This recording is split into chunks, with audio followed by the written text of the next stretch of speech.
একটা গধূলি লগ্ন, অথচ আপনি সেদিকে মনোযোগী না হয়ে আমার দিকে মগ্ন কেন? না না, আসলে আমি কনফার্ম হচ্ছিলেন। আপনি কনফার্ম হচ্ছিলেন, আপনি আমাকে ধাক্কা দিয়ে মাটিতে আমি লুটিয়ে পড়ে আছি আর আপনি এটা কনফার্ম হচ্ছিলেন। আপনাকে কে বললো যে আমি এটা কনফার্ম হচ্ছিলাম আপনি রাস্তায় লুটিয়ে পড়ে আছেন কিনা? আমি তো কনফার্ম হচ্ছিলাম যে আমার বুলেটের বেগে সাইকেল চালানোর কারণে দু একটা সাইকেল, দু একটা আপনার মতো মানুষ যদি রাস্তায় পড়ে না যায়, তাহলে আমি কিসের সাইক্লিং করি? এটাকে সাইক্লিং বলে না, এটাকে বলা হয় সাইক্লিং। আর আপনাকে কোন বিখ্যাত সাইক্লিস্ট বলেছে যে এরকম পাড়ায় পাড়ায় গিয়ে মেয়েদেরকে ধাক্কা দিয়ে রাস্তায় ফেলে লুটিয়ে পড়ে তারপরে হলো সাইক্লিস্ট হতে হয়? বলুন। আমার একটা মোটিভ আছে, জীবনে একটা গোল আছে। আমি চাই ৭৬ ঘন্টা একটানা সাইক্লিং করে গিনিস বুক অফ ওয়ার্ল্ড রেকর্ডে আমার নাম উঠাবো। আপনি নিচের নাম পরে উঠেন, এখন উঠান।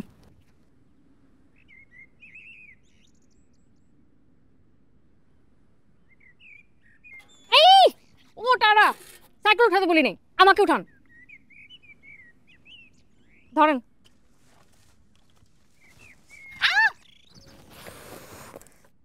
ও লেগেছে?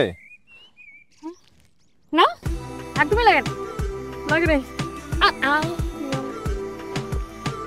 এইসব ব্যাপারে একটু কেয়ারফুল থাকতে হয়, তাই আমি সবসময় ফার্স্ট এড বক্স ক্যারি করি। আমার ভুল লাগবে না। শুনুন, এসব ক্ষত থেকে হয় পচন, আর পচন থেকে ক্যান্সার।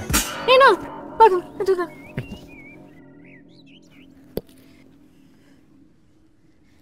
আস্তে আস্তে, হ্যাঁ একদম এতটুকু কতটুকু করে।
ব্যাপার, এবার ফিরে আসার পরে এত খুশি? ব্যাপারটা কি? হয়ে গেছে। হয়ে গেছে? কি হয়েছে? প্রেম। প্রেম হয়েছে? কিভাবে? ধাক্কা মা, জাস্ট একটা ধাক্কা। ধাক্কা খেয়ে ধাক্কা খেয়ে হোক আর যেভাবেই হোক, আমার মেয়েটার যে একটা প্রেম হয়েছে, এটাই তো বড় কথা।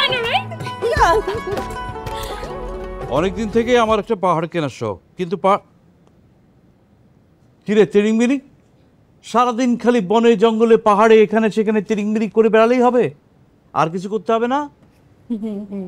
বয়স কত হলো বাবা? হ্যাঁ 25।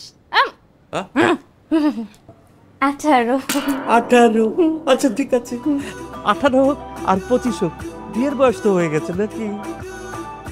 শোন, আমার বন্ধু শরাফত, ওর ছেলে বাইরে থেকে পিএইচডি করে এসছে, ব্যবসার সব দায়িত্ব নিয়ে নিয়েছে। এখন তুই শুধু মত দিলেই হবে। কি ঠিক বলেছি না? তুমি ওর মতটা জেনে নিও। বিয়ের বয়স হয়ে গেছে, এরপর কিন্তু তোর পালা। খেয়াল রাখিস। অনেকদিন থেকেই আমার একটা পাহাড় কেনার শখ, কিন্তু পাহাড় আচ্ছা বাদ দে, বল না কি হয়েছে, তুই চুপ কর। মা, আমি একটা জিনিস বুঝি, প্রত্যেকটা প্রেম কাহিনীর মধ্যে এই বাবাদের বন্ধুর ছেলে কিভাবে এন্ট্রি নেয়। আমার প্রেম কাহিনীর মধ্যে কিন্তু আমি কোনো বন্ধুর ছেলেকে এন্ট্রি নিতে দেবো না। দরকার পড়লে আমার বয়ফ্রেন্ড আমাকে ছাকা দিবে, আমি ছাকা খেয়ে দেখা হয়ে যাবো। এক্স্যাক্টলি, আমাদের এই গল্পের মধ্যে কোনো রকম বন্ধুর ছেলের আমরা হতে দেব না, একদম না। শোনো না কি সুন্দর প্রেম করে এসছে। খোলা আকাশের নিচে সবুজ গাছগাছালির মাঝখান দিয়ে যখন আমরা সাইকেল চালিয়ে যাই, তখন আমাদের প্রকৃতির সাথে প্রেম হয়, বন্ধুত্ব হয়, বন্ডিং হয়, আমাদের পেশি সুগঠিত হয়, আমাদের সকল দুশ্চিন্তা কেটে যায়, ঝরে যায়, এবং সবচেয়ে বড় কথা আমাদের শরীরের বাড়তি মেদ কেটে যায়। তা এই মেদটা কাটে না কেন? এগুলো আমি বইয়ে পড়েছি, আমার অভিজ্ঞতা নেই, বইয়ে পড়েছিলাম। আমার লজ্জা হয় তোর উপর। We are cyclist man, we are proud to say it. আমরা এক জেলা থেকে আরেক জেলায় সাইকেল চালিয়ে যাই। তুইও আমাদের সাথে যাস, কিন্তু কিভাবে? লোকাল বাসে চড়ে। আমার মতন আধা ভাঙা ঘাড় নিয়ে আমি এত দূর সাইকেল চালিয়ে চলে আসলাম, আর তোর মতন সুস্থ স্বাভাবিক একটা ছেলে যে সাইকেলই চালাতে পারে না। এই তোর লজ্জা করে না? তুই পুরুষ মানুষের সাইকেল চালাতে পারিস না? ঠিক, তুইও কিছু বলবি বল। তাদের এত জ্ঞান না দিয়ে নিজের ভুঁড়ি আগে কমা, পরে জ্ঞান দিতে আসিস। বাট বোবা কথা বলছে। তাহলে আজকে আমাকে সেই গল্পটাই বলতে হবে, যে গল্পটা আজ পর্যন্ত আমি কাউকে বলিনি। আমার জন্ম হয়েছে সাইকেলের উপরে। কি? আমার দাদা সাইকেল চালিয়ে যখন বাজার থেকে ফিরছিল, তখন হানাদার বাহিনীর গ্রেনেড এসে চাকাটার উপর পড়লো, প্রথম চাকাটা উড়ে গেল। তোর দাদা মারা গেল? তাহলে কি আমার বাবার জন্ম হলো? বিয়ের আগের কথা বলছি। হ্যাঁ, আমার দাদা এক চাকার উপরে সাইক্লিং করে করে সার্কাসের মতো বাড়িতে ফিরে এসেছিলেন। এখন তোরা প্রশ্ন করতে পারিস আমি কেন সাইকেল চালাতে পারি না। কেন পারিস না? আমার মা ভয় পেয়েছিল, আর দাদা হয়তো এক চাকার উপর ভর করে ফিরতে পেরেছিল, কিন্তু আমি যদি গ্রেনেড হামলার শিকার হই আর আমার যদি প্রথম চাকাটা উড়ে যায়, তাহলে এক চাকার উপর ভর করে আমি যদি কোনোদিন বাড়িতে ফিরতে না পারি এই শরীর নিয়ে, তাই আমার সাইকেল চালানো শেখা হয়নি।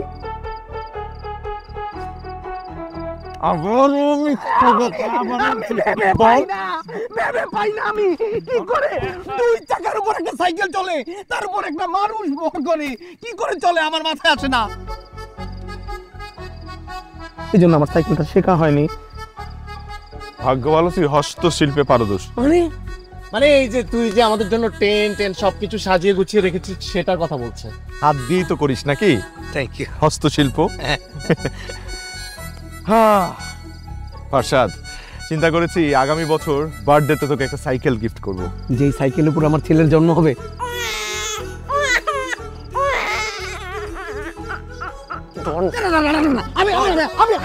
আমি বলি মা মা মা সকালে মা।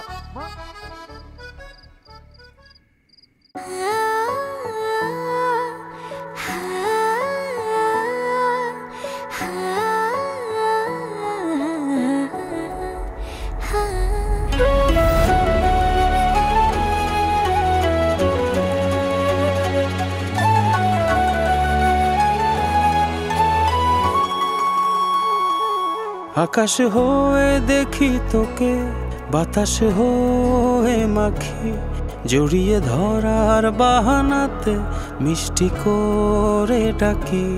পাহাড়ে হয়ে থাকি আমি, ঝর্ণা হয়ে নামি, একটু তাকিয়ে দেখতে মন করছি পাগলামি।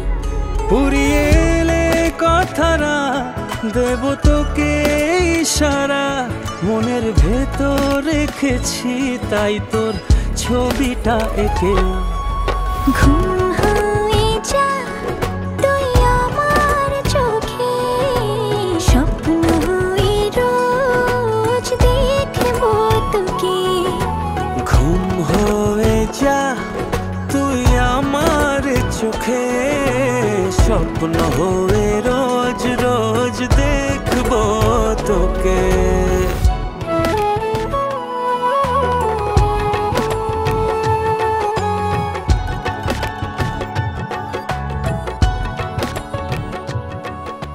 এভাবে গাছের আড়াল থেকে একজন সুন্দর মেয়েকে চুপি চুপি দেখা কি বলে জানেন? কি বলে? কারচুপি। কারচুপি, সরি।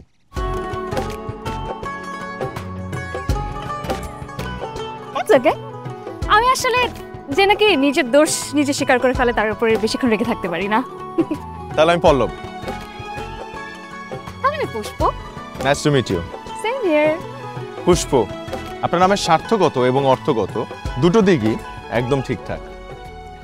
পুষ্প, আপনার নামটা যেমন ফুলের মতো, আপনি দেখতেও ফুলের মতো। তাই না? আপনার কথা শুনে কি মনে হচ্ছে জানেন? কি? আপনি ৭৬ ঘন্টা একটানা সাইক্লিং করে গিনেস বুকে আপনার নাম উঠাতে না পারলেও ৭৬ সেকেন্ডে কিন্তু ঠিকই একটা মেয়েকে প্রেমে ফেলতে পারবেন।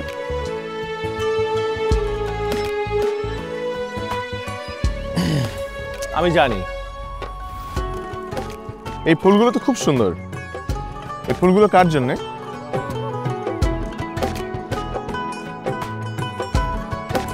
এই ফুলগুলো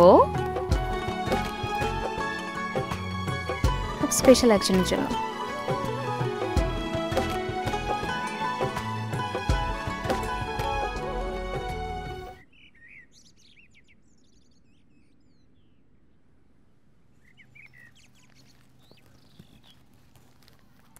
আপনি জানেন, আমি না দিনের পর দিন খুব ভালোবেসে এই ফুলগুলো তাকে দিই, আর সেও আমাকে ভালোবেসে খুব যত্নে এই ফুলগুলো তাকে দেয়।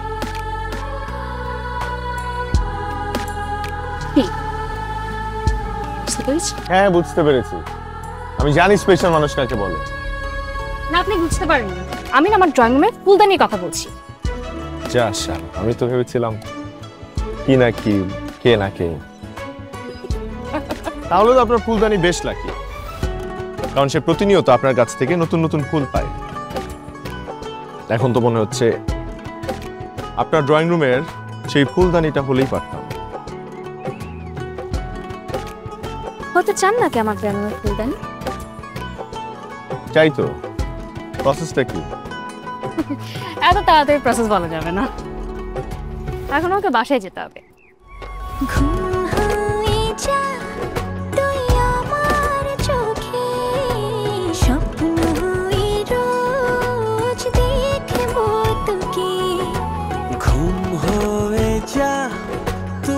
আমার চোখে, স্বপ্ন হয়ে রোজ রোজ দেখবো তোকে।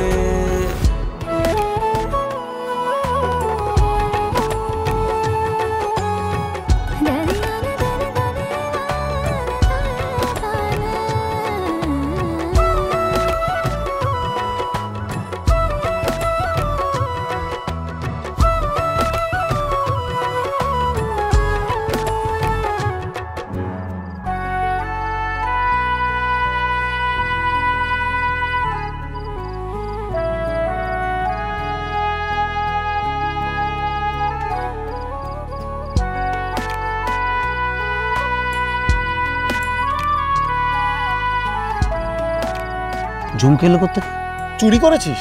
না, তাহলে কোরিয়ান মুভির মতো একটা মেয়ে সাইক্লিস্টের সাথে আমার ধাক্কা লাগলো। মেয়ে সাইক্লিস্ট? ওয়াও। তারপর আমরা দুজন পড়ে গেলাম। মেয়েটা নিশ্চয়ই তোর কোলে পড়েছে? রাস্তায় পড়েছে। এইখানে কোরিয়ান মুভির ঝামেলা। এটা যদি বলিউড মুভি হতো, সুন্দর মতো একটা মখমল বিছানো থাকতো, সবুজ ঘাসের মধ্যে 4-5টা গড়াগড়ি খেতে খেতে একটা ক্রিম রোল হতে পারতো। কোরিয়ান মুভির সমস্যা হচ্ছে সংঘর্ষ ঢুকিয়ে দেবে। গান হতো কিন্তু। আরে বাবা, তোদের আজের কথা বাদ দে। তারপর কি হলো বল না। তারপর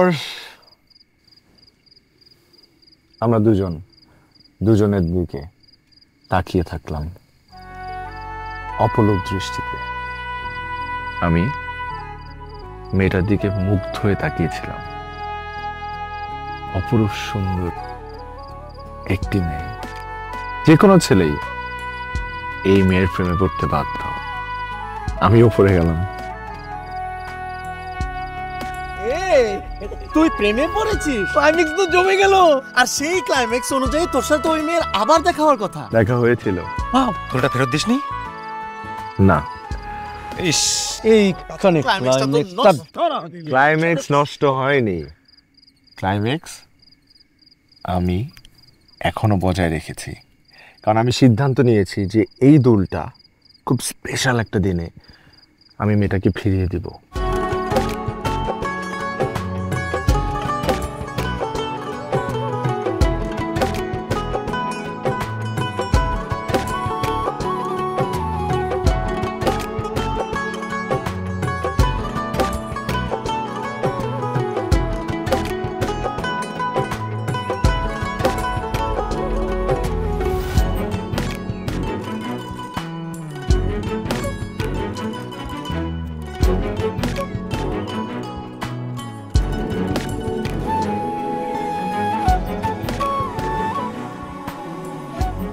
আপনাকে দেখে কি মনে হচ্ছে জানেন?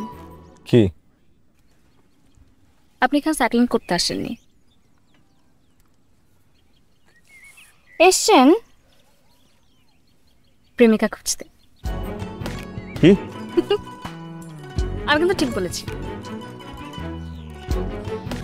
আমার কি মনে হয় জানেন, আপনি সাইক্লিস্ট না হয়ে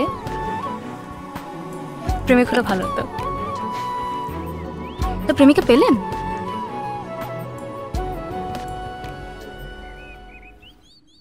আমি চাইলেই যে কাউকে প্রেমিকা করে নিতে পারি,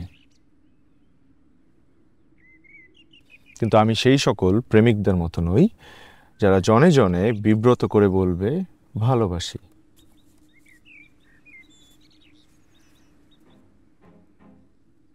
যে মানুষটা নিচ থেকে এসে আমাকে বলবে ভালোবাসি, সেই মানুষটাকে বুকে জড়িয়ে নিয়ে আমি বলবো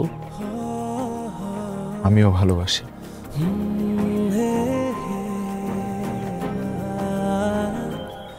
কিন্তু যে কোনো প্রেমিকা এসে আপনাকে বলবে আমি ভালোবাসি, আর আপনি কোনো কারণ ছাড়া তাকে ভালোবাসবেন। ভালোবাসা এমন, ভালোবাসা কোনো সমীকরণ জানে না, ভালোবাসা কোনো নিয়ম মানে না, এমনকি রঙও চেনে না, চেনে শুধু অনুভূতি। আর সেই অনুভূতিকে মূল্যায়ন করার নামই ভালোবাসা। তাই সেই মানুষটাকে কারণে অকারণে ভালোবাসা যায়।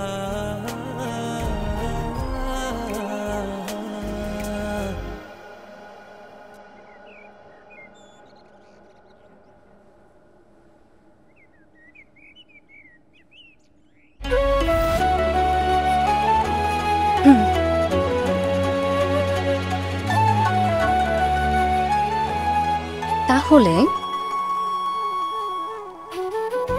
সেরকম একজন প্রেমিকার জন্য অপেক্ষা করে থাকুন, পেলেও পেয়ে যেতে পারো। আমি তো তার অপেক্ষাতেই আছি।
Good morning.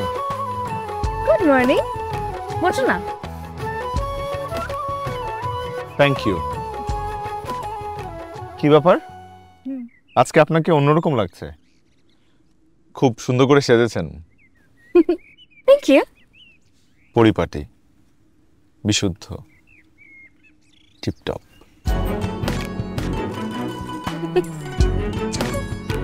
না, টিপটপ বললে তো ভুল হবে, কপালে তো কোনো টিপ নেই, তাহলে টিপটপ হলো কি করে? আপনাকে আমি একটা টিপ পরিয়ে দিই। এই ড্রেসের সাথে কেউ টিপ পরে নাকি আপনি?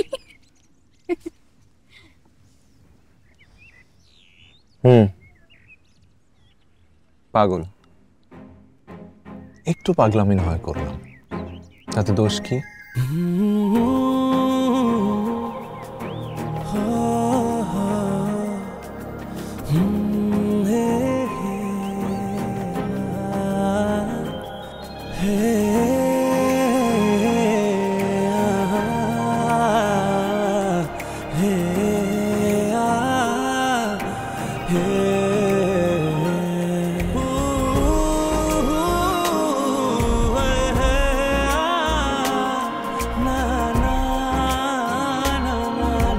দারুণ।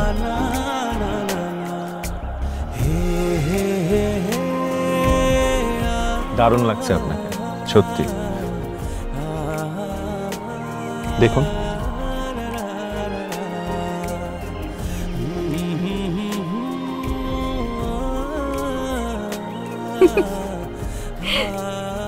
রবীন্দ্রনাথ ঠাকুর এবং জীবনানন্দ দাশ যদি বেঁচে থাকতেন না, নির্ঘাত তোমাকে পিটিয়ে মারত।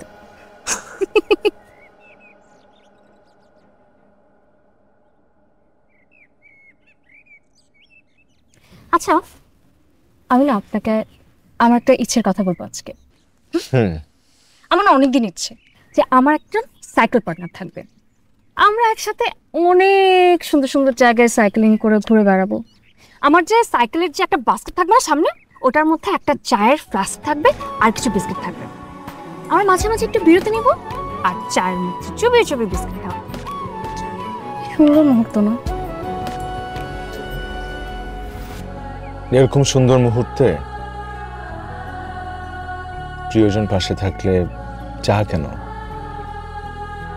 বিষ খেতেও ভালো লাগবে। আমার ফ্রেন্ডগুলো অনেক গাধা গাধা, একটাও সাইকেল চালাতে পারে না। কি দরকার? যে সাইকেল চালাতে জানে না তার কাছ থেকে জোর করে সাইকেলের আশা করার কি দরকার?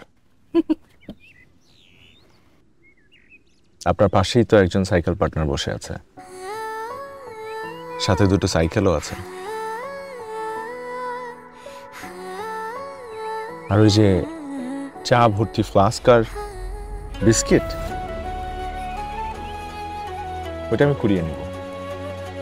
চলবে তো? চলবে না? আকাশ হয়ে দেখি তোকে, বাতাস হয়ে মাখি, জড়িয়ে ধরার বাহানাতে মিষ্টি করে ডাকি। পাহাড়ে হয়ে থাকি আমি, ঝর্ণা হয়ে নামি, একটু তাকিয়ে দেখতে মন করছি পাগলামি। পুরিয়ে এলে কথারা দেব তোকে ইশারা, মনের ভেতর রেখেছি তাই তোর ছবিটা এঁকে। ঘুম হয়ে যা তুই আমার চোখে, স্বপ্ন হয়ে রোজ দেখবো তোকে।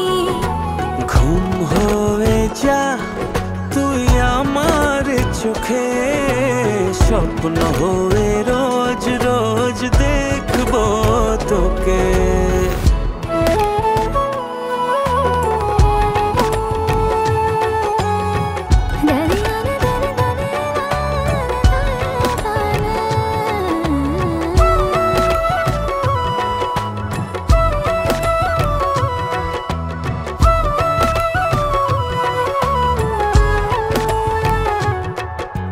মেঘ হয়ে ছুব তোকে, বৃষ্টি হয়ে নামবো, ভালোবাসা পেলে তোর কাছে এসে থামবো।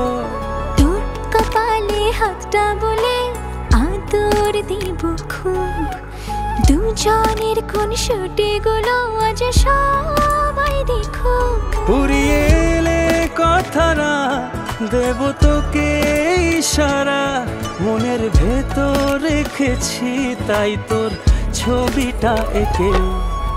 ঘুম হয়ে যা তুই আমার চোখে, স্বপ্ন হয়ে রোজ দেখব তোকে। ঘুম হয়ে যা তুই আমার চোখে, স্বপ্ন হয়ে রোজ রোজ দেখব তোকে।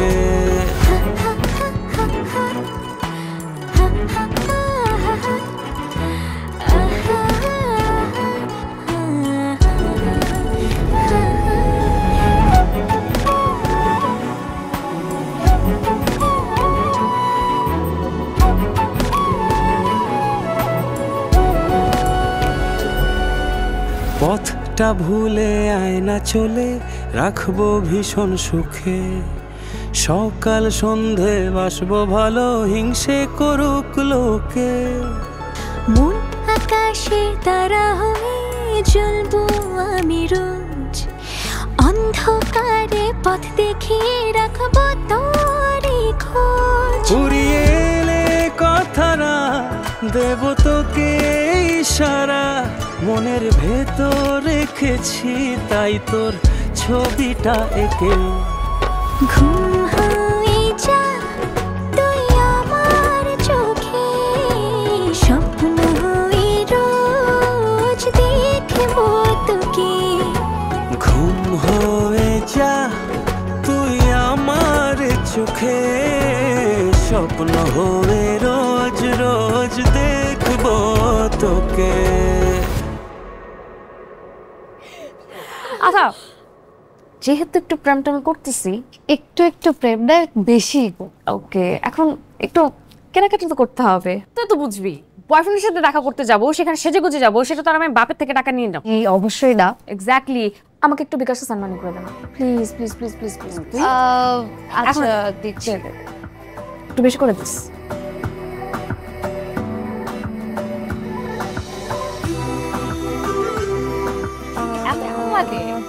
তোর ফোন নাম্বারটা আমি খুঁজে পাচ্ছি না। আমার নাম্বার পাইতেছিস না মানে কি? মানে তোর বিকাশের প্রিয় নাম্বারের মধ্যে কি আমার নাম্বার নাই? আর খুঁজতেছি তো দাঁড়া। খুঁজছিস মানে কি? তোর অ্যাকচুয়ালি নাই। আমার বিকাশের প্রিয় নাম্বারের মধ্যে তোর নাম্বার আছে, আর আমার নাম্বার তোর কাছে নেই। দাঁড়া, আমি এখন অ্যাড করতেছি।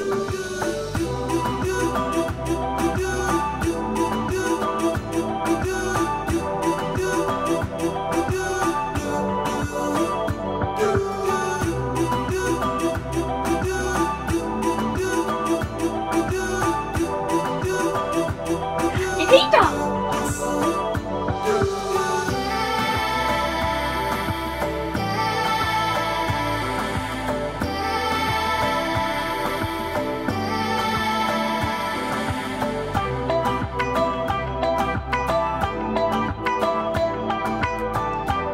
রেডি? জি আপু। কত হয়েছে? 4787। কাইন্ডলি একটু ভাঙতি দেবেন আপু। ভাঙতি? আপনাদের বিকাশ আছে না? জি আছে। বিকাশ থাকতে ক্যাশ কেন? আমি বিকাশের পেমেন্টটা করে দিচ্ছি।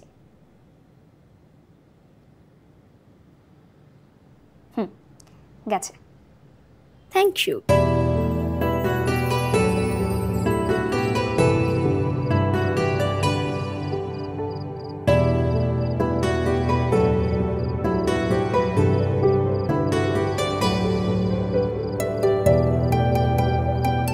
কি ব্যাপার, হঠাৎ আমাকে আমন্ত্রণ? আজকে খুব স্পেশাল একটা দিন, এবং স্পেশাল দিনে আমি তোমাকে কিছু কথা বলতে চাই। যে কথাগুলো আমি এতদিন নিজের মধ্যে জমিয়ে রেখেছিলাম। আমাদের তো এতদিনে বুঝতে বাকি নেই যে আমরা একজন আরেকজনের ভেতরে বসবাস করা শুরু করেছি।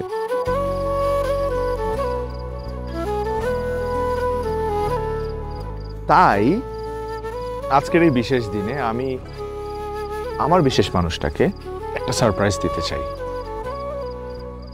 সারপ্রাইজ?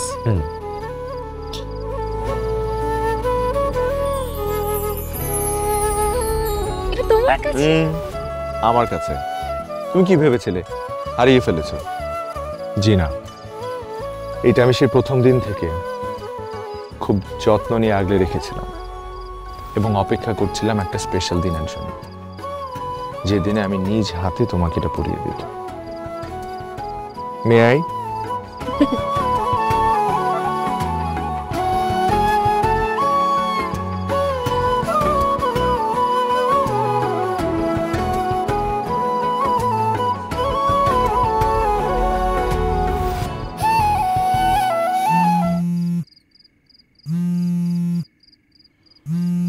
একটু। Hello,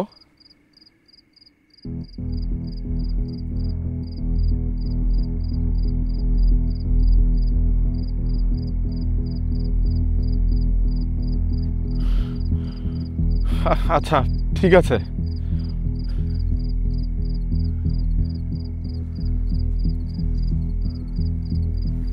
problem? আমার যেতে হবে। হ্যাঁ? আমার এক্ষুনি যেতে হবে। আচ্ছা, কোন ঝামেলা? আমি এখন কিছু বলতে পারবো না। হ্যাঁ, মানে এই মুহূর্তে আমি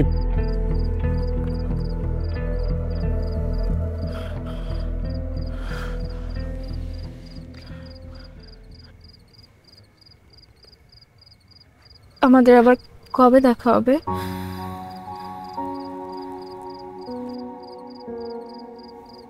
আমাদের দেখা হবে খুব শীঘ্রই। আজ আমার গন্তব্য বহুদূর, হয়তো কিছুদিন আমাদের দেখা হবে না। এই অপেক্ষার নাম আমি দিয়ে গেলাম স্বল্পদৈর্ঘ্যের বিচ্ছেদ। আমাদের আবার যেদিন দেখা হবে সেদিন তুমুল ভালোবাসায় আমি তোমাকে বুকে জড়িয়ে নেব। ততদিন পর্যন্ত তুমি ভালো থেকো, নিজের যত্ন নিও।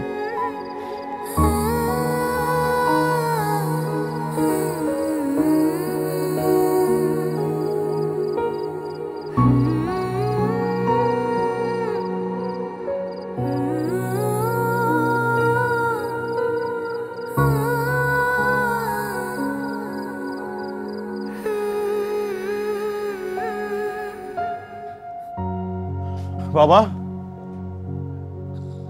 বাবা, বাবা, এই যে আমি চলে আসছি। বাবা, তোমার কি হয়েছে? হুট করে তুমি আপু হুট করে এরকম অসুস্থ হয়ে গেলে কেন বাবা? কি হয়েছে বাবা? কি ব্যাপার আপু, তুমি আমাকে কিছু জানাওনি কেন? বাবা কতদিন যাবত অসুস্থ? 7 দিন। শোন না, তুই তো ট্যুরে গেছিস, আর বাবা তো এরকম অসুস্থ আগেও হয়েছে। আমরা ভেবেছি বাবা সুস্থ হয়ে যাবে, এত খারাপ অবস্থা হবে আমরা কেউ বুঝতে পারি নাই। এই লাস্ট 2 দিন বাবার অবস্থা আরো খারাপ হয়েছে। ডাক্তার আমাদেরকে ডেকে বলেছে। কি বলেছে ডাক্তার? আমাদের মানসিকভাবে প্রস্তুত নেই।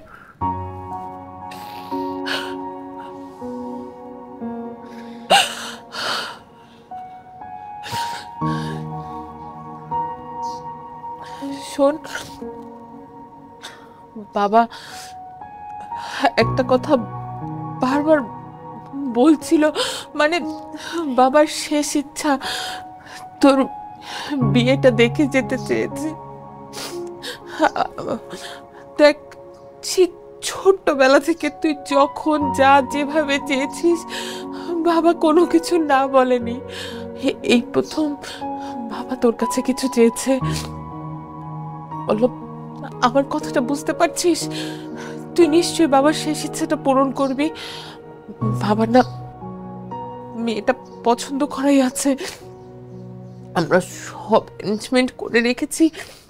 তুই শুধু মানসিকভাবে একটু প্রস্তুত হ। আমরা বাবার শেষ ইচ্ছাটা পূরণ করতে চাই।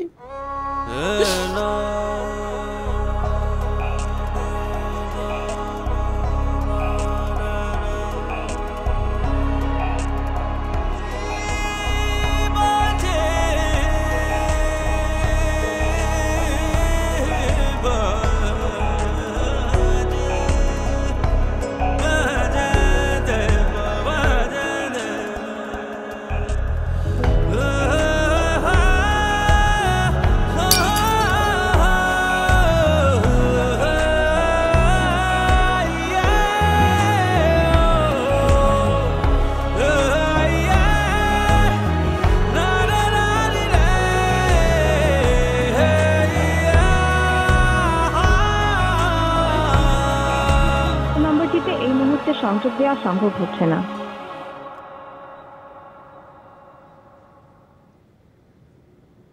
নম্বরটিতে এই মুহূর্তে সংযোগ দেওয়া সম্ভব হচ্ছে না।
কেন মোমের পুতুল গলছে এমন বলা বারণ, বোবা হাসিতে রোজ মরছে জীবন।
আমি আগে বুঝেছিলাম যে এই ছেলেটা আমার জীবনে বিপদ ডেকে আনবে।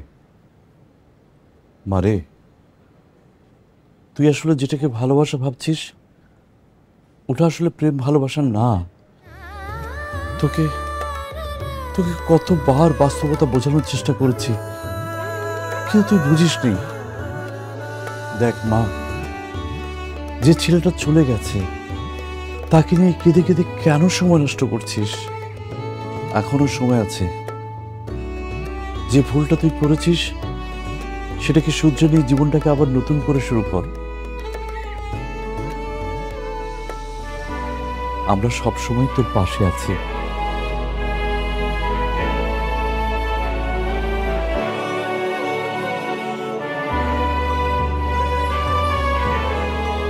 মারে, মন খারাপ করিস না। মানুষের জীবনে যেভাবে খুশির সময় আসে ঠিক তেমনি ভাবে কখনো কখনো দুঃখ আসে। ধৈর্য ধর মা, ধৈর্য ধর। দেখিস নিশ্চয়ই আবার ভালো সময় আসবে। একদিন সব কিছু আগের মতন ঠিকঠাক হয়ে যাবে মা। ঠোঁটে ঠোঁট চেপে কত রাত গেছে, শত ব্যথার বোঝায়, কত ভিড় তবু একা হেঁটেছি তোকে দেখার আশায়।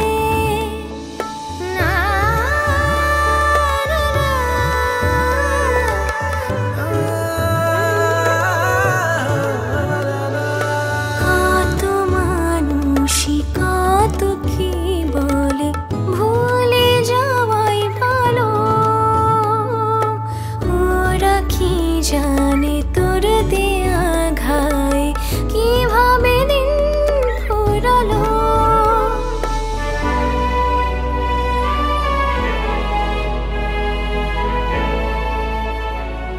মারে,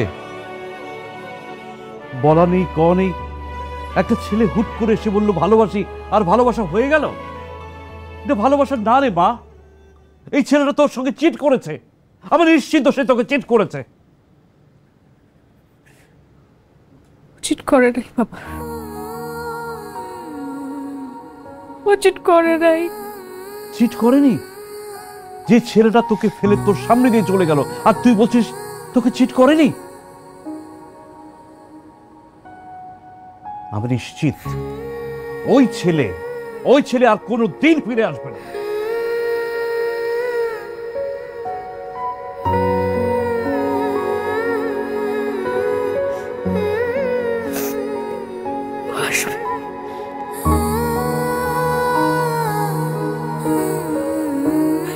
আসবে বাবা, আমার বিশ্বাস, আমার বিশ্বাস। মারে, তুই কেন বুঝতে পারছিস না? ও আর কোনোদিন ফিরে আসবে না। ওই ছেলেটা তোকে কোনোদিন ভালোবাসেনি, ভালোবাসে না, ভালোবাসবেও না। আমি গ্যারান্টি দিলাম। ওই ছেলেটা তোকে কিছু সময়ের জন্য স্বপ্ন দেখিয়েছে, আর কিচ্ছু না। মিথ্যে অভিনয় করেছে। এই, তোমরা ওকে বোঝাও। এই বাচ্চা মেয়েটা বুঝতে পারছে না, ওকে বোঝাও। আমি আর পারছি না।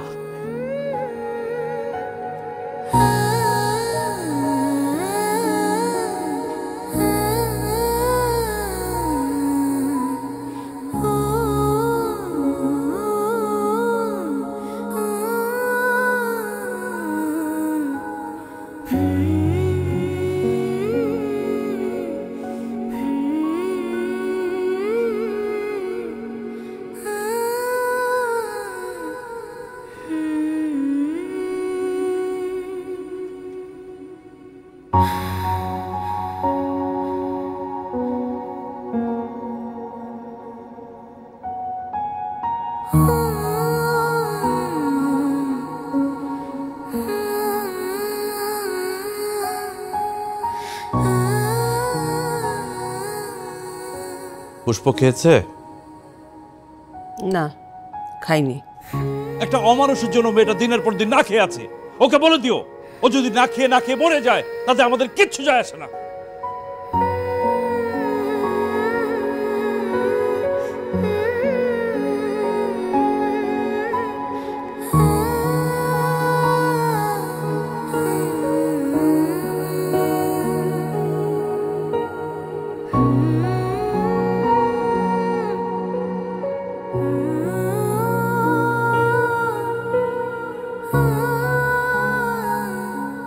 খেয়ে নে মা, খেয়ে নে। আমি জানি তো তোর মনটা খুব খারাপ, কিন্তু এইভাবে না খেয়ে থাকলে তোর শরীরটা তো খারাপ হয়ে যাবে মা।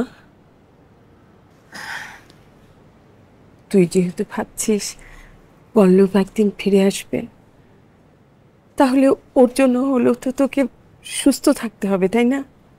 সুস্থ থাকতে হবে না? তাহলে খেয়ে নে মা। মা, পল্লব আসবে, আসবে না বলো মা। মা তুমি তো বলো না মা, আসবে না বলো। হ্যাঁ মা, আমারও মনে হচ্ছে পল্লব আসবে, আসবে মা।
মারে 5টা বছর তো কেটেই গেল, এখন একটু স্বাভাবিক হ, একটু ভালো থাক।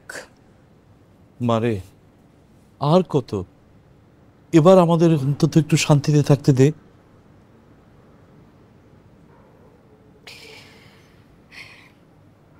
আমি খারাপ আছি কে বলছে না? বিশ্বাস করো আমি অনেক ভালো আছি।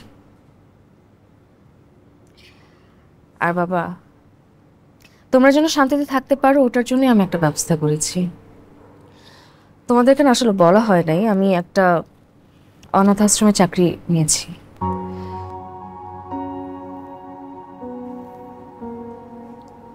ওখানে অনেক ছোট ছোট বাচ্চারা আছে,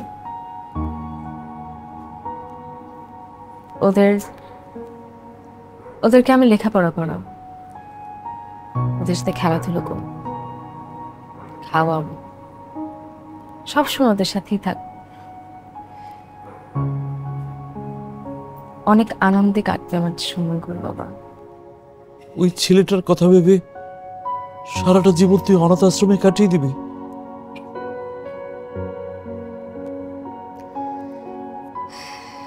বাবা 5টা বছর যেহেতু ওই ছেলেটার অপেক্ষা করে কাটিয়ে দিতে পেরেছি, বাকি জীবনটাও পারবো।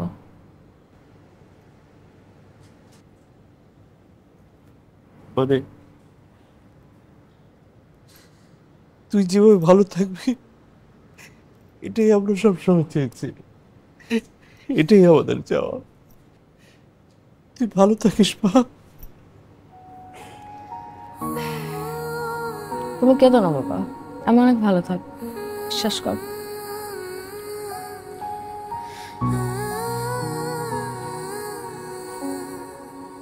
মা কেন কান্না করো বলো তো?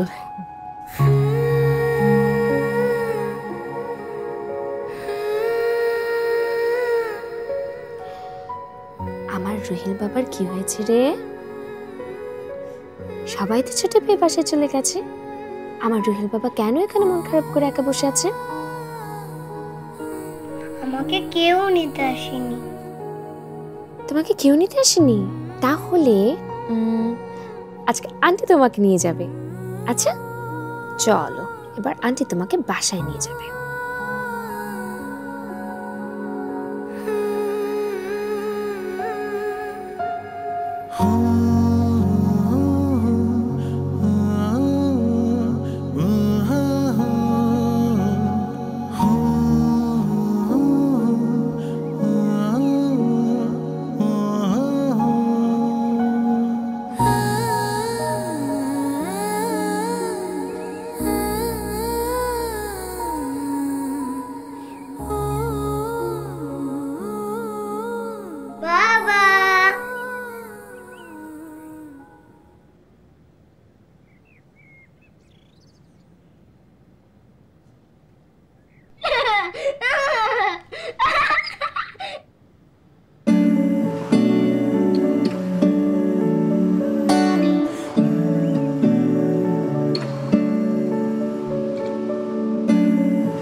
বালিশে জুড়ে নোনা ঝন নালিশ করি গোপন, জানে না কেউ ব্যথার কারণ।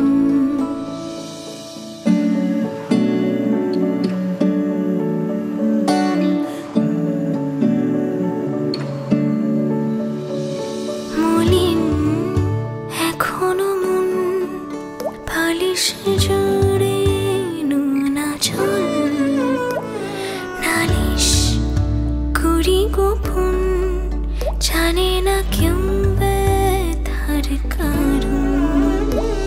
কেন মোমের পুতুল গলছে এমন বলা বারণ, বোবা হাসিতে রোজ মরছে জীবন।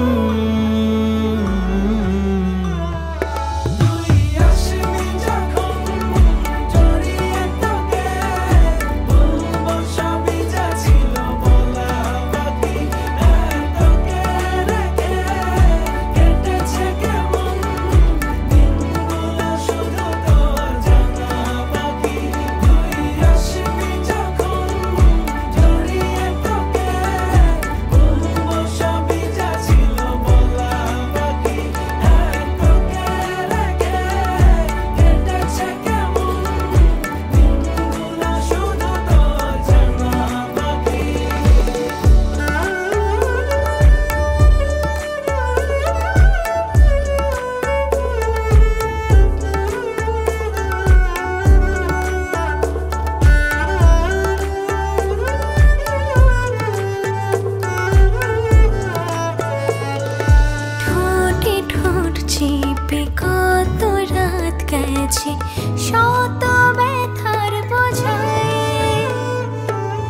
কি জানে তোর দেয়া ঘায় কিভাবে দিন ফুরালো। কেন মোমের পুতুল গলছে এমন বলা বারণ, বোবা হাসিতে রোজ মরছে জীবন। জীবনের কঠিন বাস্তবতা পল্লবকে মেনে নিতে হয়েছে, কিন্তু বিবাহের পর থেকে পল্লব একটি বারের জন্যও পুষ্পকে ভুলতে পারেনি। ধীরে ধীরে মানসিক ভারসাম্যহীন হয়ে পড়ে পল্লব, আর তাই পল্লবকে ছেড়ে পল্লবের জীবনসঙ্গী বিদেশের মাটিতে নতুন বিবাহ করে আবার নিজের জীবন গুছিয়ে নেয়। আর পল্লবের একমাত্র ছেলের আশ্রয় হয় অনাথ আশ্রমে। ভালোবাসা হয়তো এমনই, শত বিচ্ছেদেও ভালোবাসার মানুষকে কখনো ভুলে থাকা যায় না। সারা জীবন আবেগ আর অনুভূতি হয়ে জড়িয়ে থাকে প্রেমেরই পরশে।